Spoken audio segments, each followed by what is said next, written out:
Se o seu paciente tem um transtorno fonológico severo e não está evoluindo, fica aqui nesse vídeo porque hoje eu vou te mostrar como mudar isso com o modelo de ciclos e ciclos adaptados. Você vai transformar os seus resultados.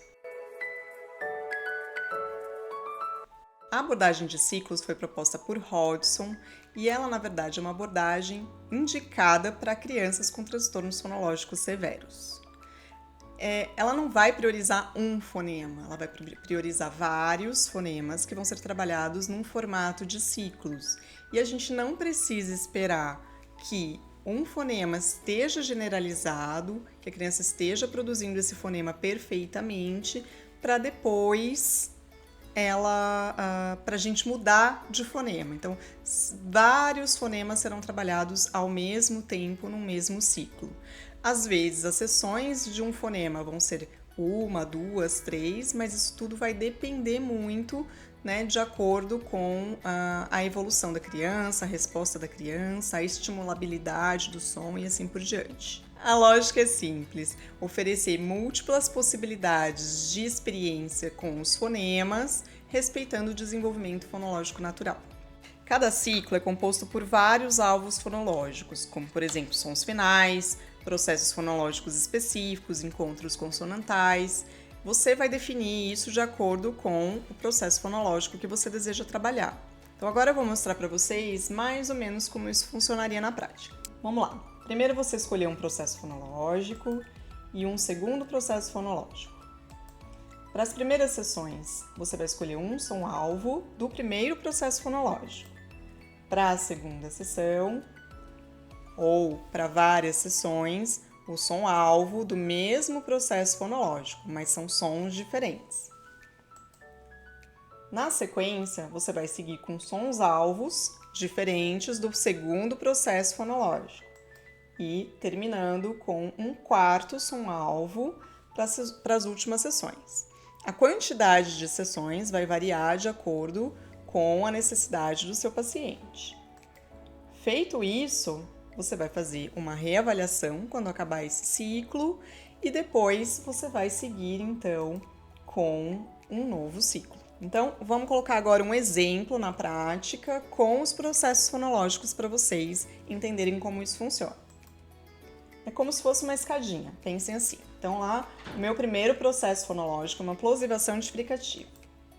E o meu segundo processo fonológico escolhido, simplificação de líquidas.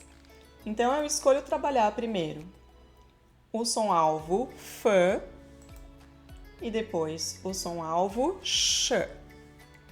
E aí na sequência o som-alvo L e o som-alvo Lh. Finalizado esse ciclo, eu reavalio a criança e entendo como vai ser o meu novo ciclo. O novo ciclo, ele vai ser baseado, na verdade, na reavaliação. Então, na reavaliação, você vai olhar quais processos fonológicos são necessários, né, serem refeitos, ou se você simplesmente precisa repetir os mesmos processos fonológicos e aqueles sons-alvos que você trabalhou, mas de uma forma mais complexa. Caso você precise aumentar a complexidade, você pode aumentar a complexidade, por exemplo, de um dos sons-alvos que ficou, que a criança aprendeu melhor, e você pode introduzir um som-alvo novo, modificando a quantidade de sessões, formando um novo ciclo adaptado para aquela criança em específico. Então agora, usando o nosso exemplo, eu vou mostrar para vocês como vocês podem utilizar e otimizar a terapia de vocês utilizando o nosso software, né, a nossa plataforma BrainFresh. Então nós tínhamos escolhido, né, o som F para a gente trabalhar como na nossa primeira sessão. O que a gente pode fazer aqui, né? Tanto pela tela inicial, a gente pode entrar em criar ou personalizar um jogo. O ideal, eu gosto sempre de começar criando um álbum, então clica aqui no álbum e continuar. E aqui vai aparecer então o nosso filtro de figuras. Como que a gente vai começar? Lógico, priorizando palavras mais fáceis, né? E o fonema no começo da palavra. Então, eu posso escolher aqui tamanho de palavra, então posso colocar de sílabas. Vou deixar a categoria semântica em aberto, tá certo? Não vou escolher uma categoria semântica específica e vou escolher o fonema inicial F, né, do UF. Pronto. Aqui eu já tenho todo o banco de figuras de sílabas que começam com F. E aí eu vou selecionar e montar de acordo com a minha criança a quantidade de figuras que eu achar necessário. Quanto maior a quantidade de exposição da criança ao fonema, melhor. Então, lógico, a gente não pode escolher 80 alvos, mas a gente tem que dar a experiência para a criança de pelo menos 80 tentativas, de 80 a 100 tentativas numa sessão de 50 minutos, para que ela fale, para que ela tente falar aquele fonema, né? Então, por exemplo, né, se eu escolher aqui, então vou colocar coisas que são mais tranquilas, que são de um conhecimento mais geral, como feijão, né, uma foca, um fogão, fone, né, vamos pensar em uma criança antenada aí que usa fone, o fundo do mar, um funil, um figo. E aí a gente vai clicar, então, selecionadas as figuras que vão pro nosso álbum, eu clico em avançar. Clicou em avançar, eu vou criar um nome para o meu jogo, né? Então aí eu posso colocar lá, fonema inicial F. Posso escolher se ele vai ficar público ou não, se ele vai ficar privado. Vou salvar e criar esse jogo. Esse jogo vai ficar lá no meu banco de jogos e eu posso usar depois. Eu faço o mesmo procedimento para todos os outros jogos.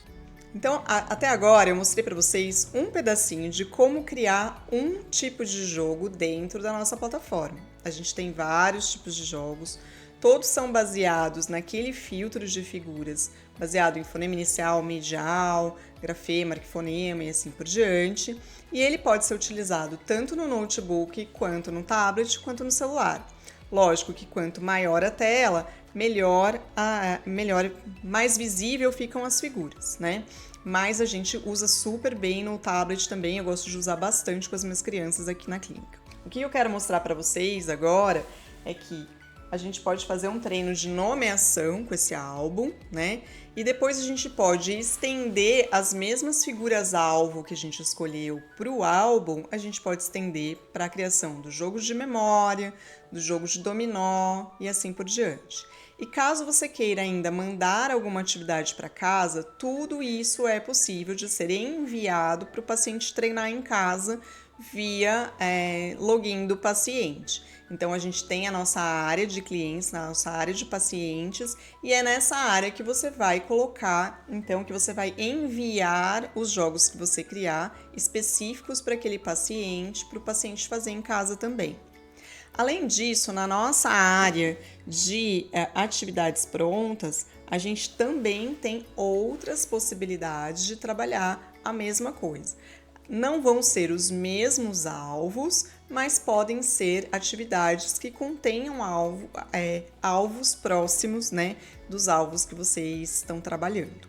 Então, por exemplo, na área de consciência fonológica, se a gente clicar em consciência fonológica, na área de trilhas, né, de consciência de sons, a gente vai encontrar as trilhas. E na área de trilhas, a gente tem, por exemplo, as trilhas para você fazer impressão e a criança jogar.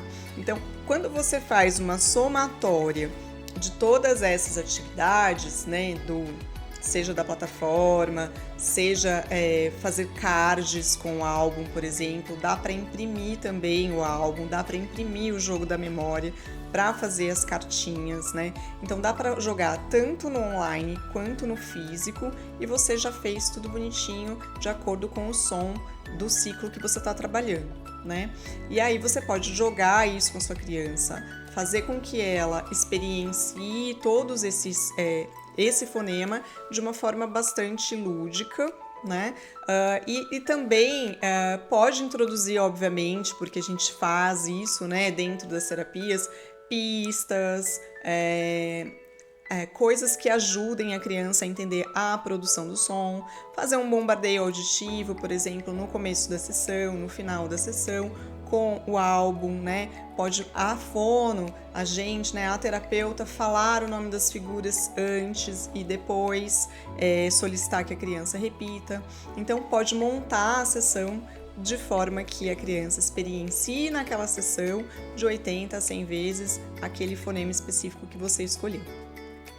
Então, essa foi uma dica, né, de como trabalhar esse modelo de terapia, né, que é indicado principalmente para transtornos fonológicos severos, que é um modelo de ciclos, e a gente vai fazer mais outros vídeos para explicar também outros tipos, né, de abordagens e como a gente pode usar a Brain Fresh para ajudar vocês, tá bom?